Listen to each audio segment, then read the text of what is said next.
On episode 633 of the 40 Plus Fitness podcast, we discuss limiting beliefs. Do you believe you can lose weight and get fit? You can find the full show notes for this episode at 40plusfitnesspodcast.com/633.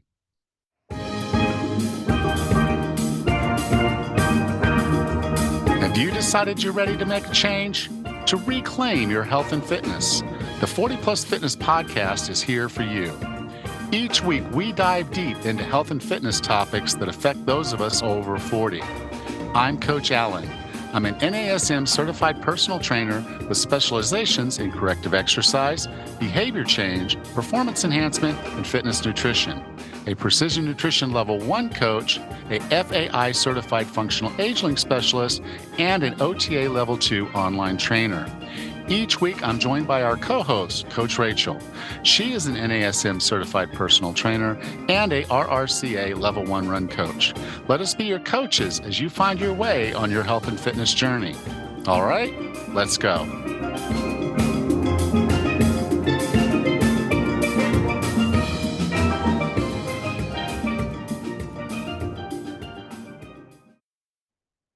Today, we're talking about limiting beliefs and how they can hold you back. One of the keys to success in weight loss and improving your health and fitness is having a tribe to support you and hold you accountable. If you're struggling, I strongly suggest you listen to this episode. But if you're really serious about making something happen, not just read, listen, and talk about it, then I'd like for you to join us at the 10,000 Club. This is a community of like-minded people all looking to lose weight and improve our health. And it's free to join. Learn more at 40plusfitnesspodcast.com/club. Get the support and accountability you need to overcome the obstacles life has thrown in your way. 40plusfitnesspodcast.com/club. Hey, Raz, how are you? Good, Alan. How are you today? I'm doing good. I'm doing really good. Started training again. My ribs not Yay. bothering me, so Good. feeling really good. I've been on a few more podcasts. I won't be able to list all of them here, but you can Wow. go to 40plusfitness.com/media, and that's going to take you to my media page. But yeah, there's a few of them that have come live just this week, so you should go check Cool. those out in between listening to this one. But they were good interviews, so worth going and checking out. But how are things up there? Great. I think I mentioned last week we were starting our maple syrup season. And so we did a boil and we got about 2.5 gallons of syrup so far. And we've been collecting again. And this weekend we'll probably do our last boil. So it's been a pretty good season. Good. Glad to hear Yeah, that. super fun. All right. Are you ready to talk about believing in yourself? Sure. Do you believe in yourself? Now, off the top, this might seem like a pretty silly question because you probably do actually believe in yourself. Uh, we can talk about things like Santa and the Easter Bunny and things like that. And obviously, you can either believe or not believe. But a lot of times, when we look at our belief systems, what we don't recognize is that we see ourselves in certain ways. And those belief systems can either help or harm us when we're trying to do something like lose weight. So today I want to take a little bit of time to talk about limiting beliefs and get you some tools to help you improve your belief system to help you be more successful. So when we're talking about belief and do you believe you can succeed, there's really two areas that we want to focus on. The first is a basic self-image. And the question then is, do we see ourselves in a certain light? We may have been told we're big boned. We may have been told it's genetic. We may have been told a lot of things. And that's the self-image that we have. If we've been overweight most of our life, it's very hard for us to see ourselves having lost all the weight. So the first thing you want to look at is self-image. Is your self-image such that you can be successful in losing weight? The second is the story that we tell ourselves. If you've tried several times to lose weight and you've struggled, there's a story. There's a story you tell yourself about your ability to be successful. So if we're going to overcome these limiting beliefs, we have to address both of these, the self-image and the story. So how do we go about changing our self-image? How do we go about changing our story? Well, for a lot of people, the best and only way that they really overcome these challenges is to see a different outcome. This happens a lot when we're younger because we're always experiencing new things. And so we may have not known that we were able to run fast, or we may not have known that we were actually really good at algebra until we took the class. And so we wait for an outcome. We take that first test and it's relatively easy. That outcome tells us that we can, in fact, do algebra. It tells us that we can, in fact, run a 5K and we can do it quickly. So waiting for an outcome can be a really good way to fix your self image or to fix your story. But unfortunately, with weight loss, it's really hard to wait for the outcome and then change your self image and story. In fact, if we do that, if we get to a point where we have actually lost weight, in many cases, the self limiting beliefs, the story you tell yourself and the self image can lead you to regress. It can lead you to gain the weight back. And so, a better way to do this rather than waiting for the outcome is to pressure test our beliefs.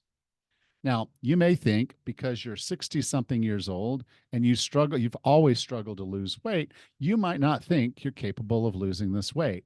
At least that's something that's buried in your subconscious, in your self image, or in your story. But the reality is, if you look around, you are very likely to see a lot of other people in your same situation who have, in fact, lost the weight. Those pressure tests, those experiences of, yes, other people clearly demonstrate that it is possible for you to lose the weight. We just have to do the things to make that happen. So to change, which is what we're asking our body to do, we have to start with that change of our belief system. And once we've pressure tested some of our story, some of our self image, thinking we can't do something or something is not possible, we've pressure tested and proved to ourselves it is, in fact, possible. Now we got to get to work. And this is where we really want to focus on growth. There's the growth mindset and the fixed mindset, which you may have read about at different times. But I can tell you right now that it's more than just having a mindset of growth or fixed. It's really about knowing where your limits are and pushing on those comfort zones. Growth comes from pushing outside of your comfort zone. And I can tell you that if you look back on your life, nothing of note, nothing great in your life happened when you were in your comfort zone. And in fact, the best things that ever happened to you were when you were outside of your comfort zone. So we start this journey looking at our belief systems. We pressure test our beliefs, our self image and story based on evidence we have around us. And I can tell you from experience of talking and working with thousands and thousands of people, no matter what your age, no matter what your situation, you can lose the weight. So the change aspect is the physical part. And this is where you have to begin to push yourself outside your comfort zone. If you don't address the belief system first, it's really hard to be consistent and continue to do this. So how do we get there now? The nuts and bolts of all of this, because a lot of what we've talked about so far just seems like it's all in our head, but it's not. Okay.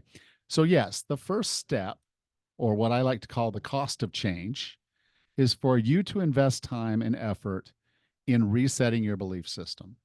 To reset your belief system, you are going to have to unlearn things. So things you may have been told that are part of your self-image and they're part of your story, that you have a bad metabolism, or you are over, you've had menopause, and it's going to be so much harder for you to do, if not impossible. You're going to have to unlearn some of those things. So the pressure testing will give you some evidence that it can be done. And then what you want to do is unlearn the idea that it can't for you and start putting in there that, of course, it can. If it can work for someone else, it can work for you. So we start with that resetting of the belief system. The second step is to make a commitment.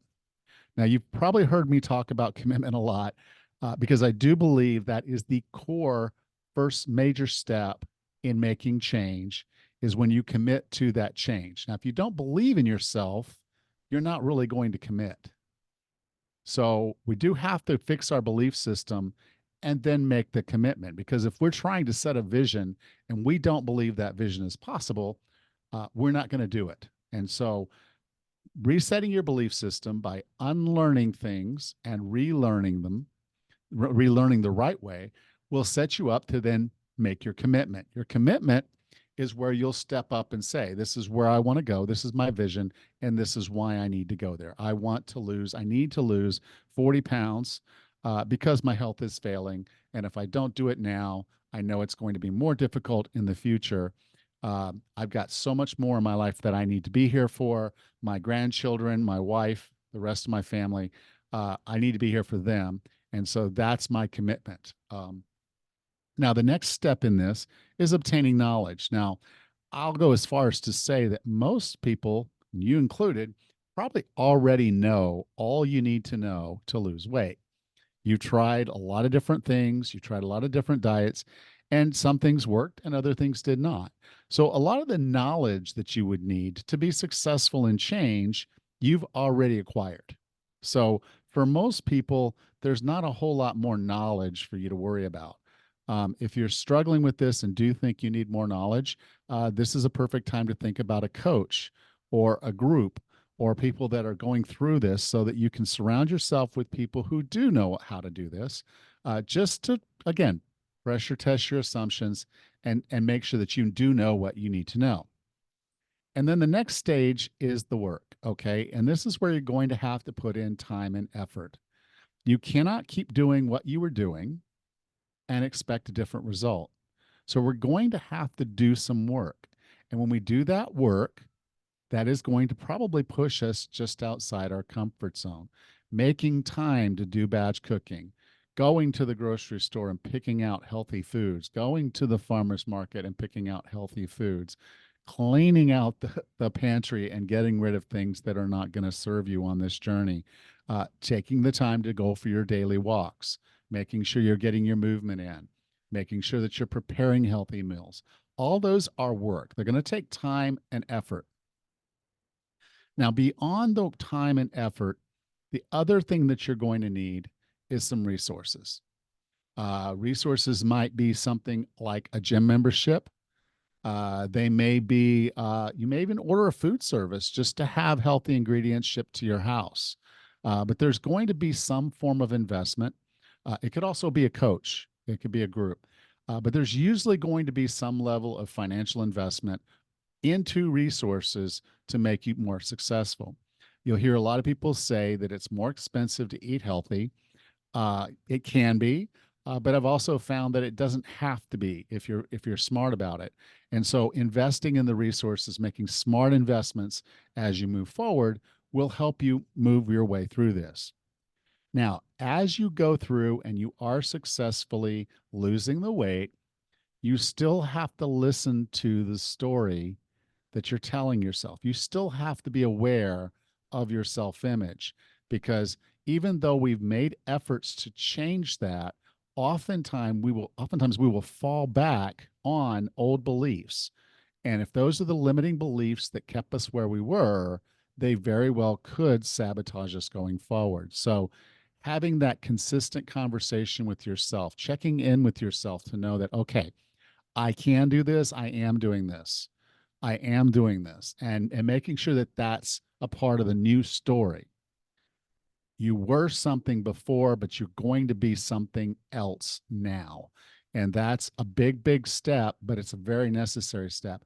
So if you find yourself really struggling, and this is particularly true if you see a lot of yo-yo dieting, you'll lose the weight and gain it back. You probably have some limiting beliefs in your self-image or your story or both that are keeping you where you are or sending you back to where you came. We want to address those early in this process, and then we want to make the investments that we need to be successful. Welcome back, Raz. Hey, Alan.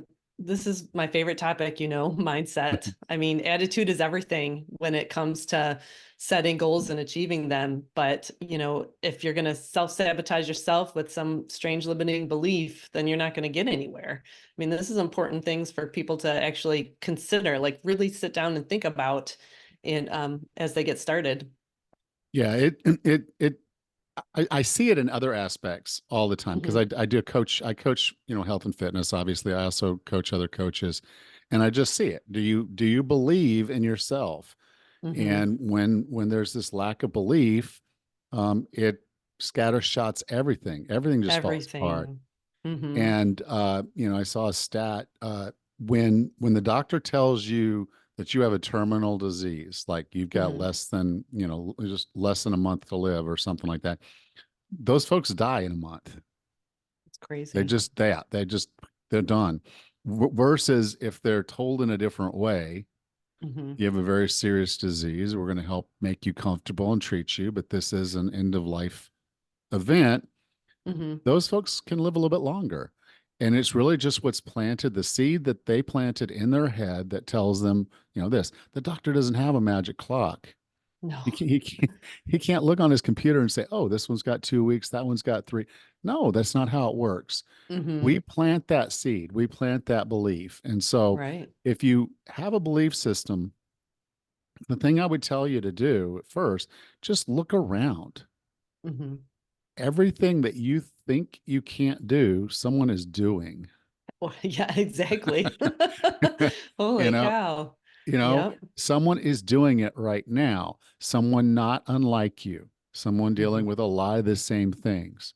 Is there Hmm. anyone exactly like you? No, not really. But all the things you think that are holding you back, there's someone else with those same things, those same conditions, the same problems, and Hmm. they're thriving and they're Right. meeting their goals and they're doing their things. And so you just have to look around a little bit to see Hmm. that we like to think we're unique butterflies, but we don't think of it that way. Maybe we think we're unique moths because it's a very negative thing versus a positive thing. But the reality of it is, everything you want in Hmm. life, someone else has done Right. and Right. is doing and is doing.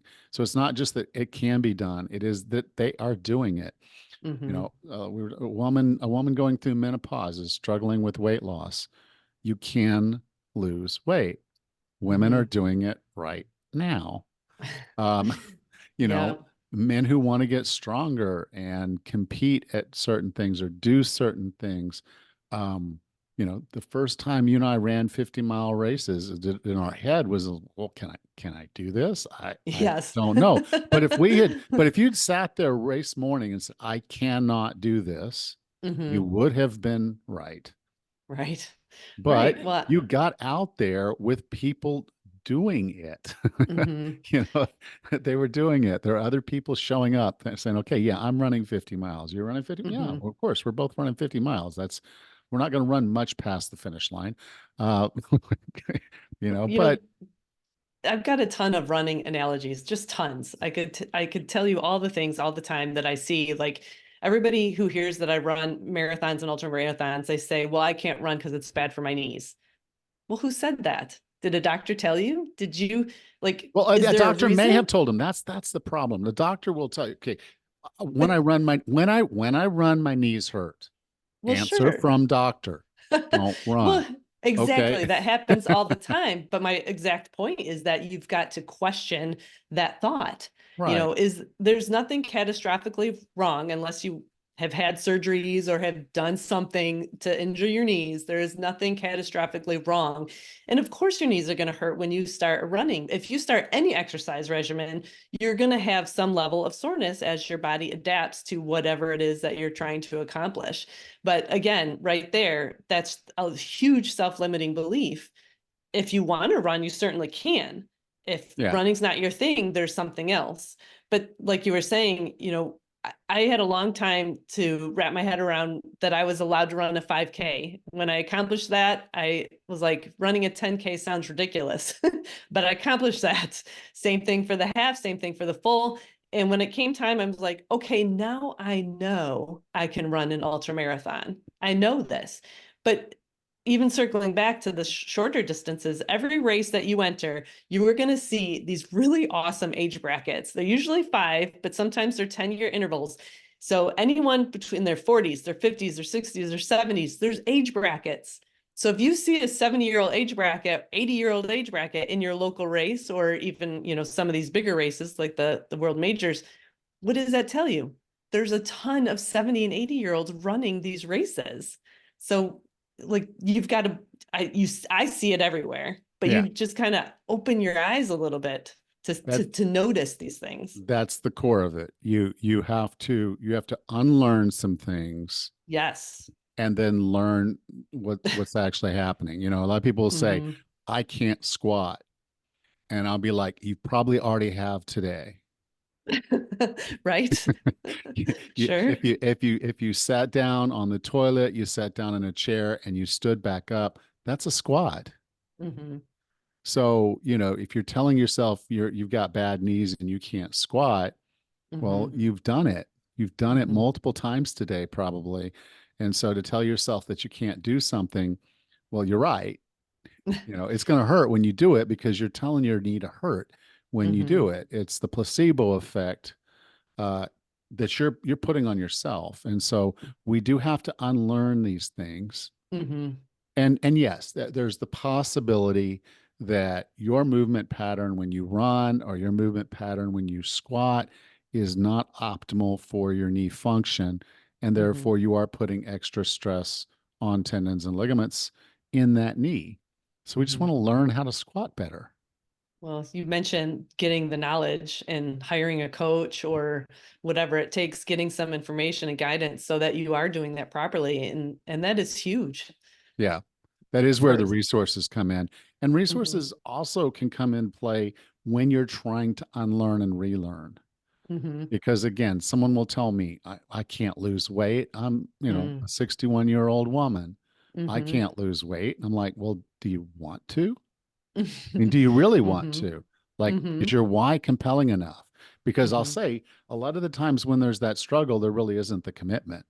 But if the Hmm. commitment's there, Hmm. then really a lot of the times the only thing that might be holding you back is your belief system. For sure. And it's that word commitment again, Alan. It's one of my favorite words too, that if a goal, for example, to lose weight is so important to you, especially during this crazy phase of perimenopause or menopause, like if that's your goal, commit to getting a trainer and a coach and figuring it out. Like look at it as a problem to be solved. I think that helps make it a little bit more feasible, especially when you have a coach who can guide you through these things. You have to believe that it's possible. You just have to trust the process and be committed to what the coach suggests that you do. Yeah. Well, and that coach, if they're worth a crap, will give you the evidence Mm-hmm. to prove that it's happening, that Mm-hmm. it's happening. And not that's not just that it has happened or can happen, but it is happening. Mm-hmm. There are people all around you doing the things you want to do. Mm-hmm. You just have to open your eyes and look in the right Mm-hmm. direction. There's I like you said, 70, 80-year-olds that are running ultra marathons. And when I ran Yeah. mine back in 95, there was two people in their late 60s. I sat there at the pre-race meeting the day before talking to the guy, Mm-hmm.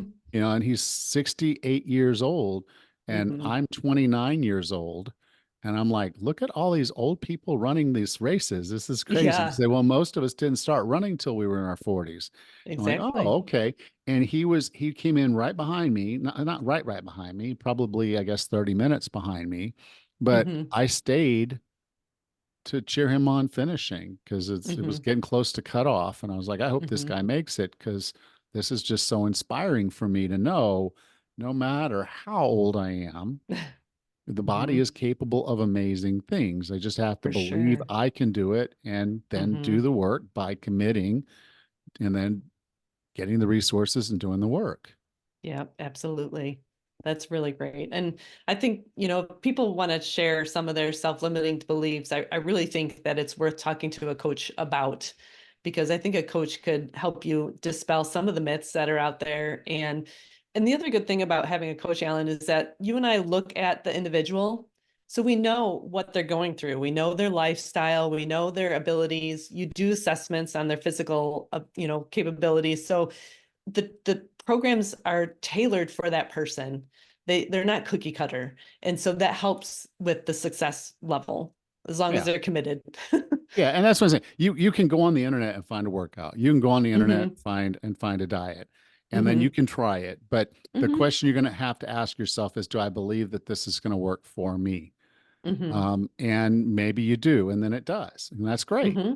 Yep. But many times there's going to be little caveats to this stuff that's going to make it harder. There's going to be a Hmm. challenge period. It's the hero's journey in real life. There's a Hmm. reason why that's there. The way stories are told, and real good stories are told, is Hmm. that there's always going to be a challenge, and the challenge Hmm. is going to test you, and the test is going to make you better as long Hmm. as you push yourself through that low. And Hmm. that's where, again, yes, having a coach, having the right people around you, and believing in yourself Hmm. is really, really important, because if you don't believe in yourself, you won't make it to the other side. Absolutely. 100%. Mindset is everything. Yep. All right. Well, I'll talk to you next week then. Great. Take care, Alan. You too. Bye. Thank you. Bye-bye.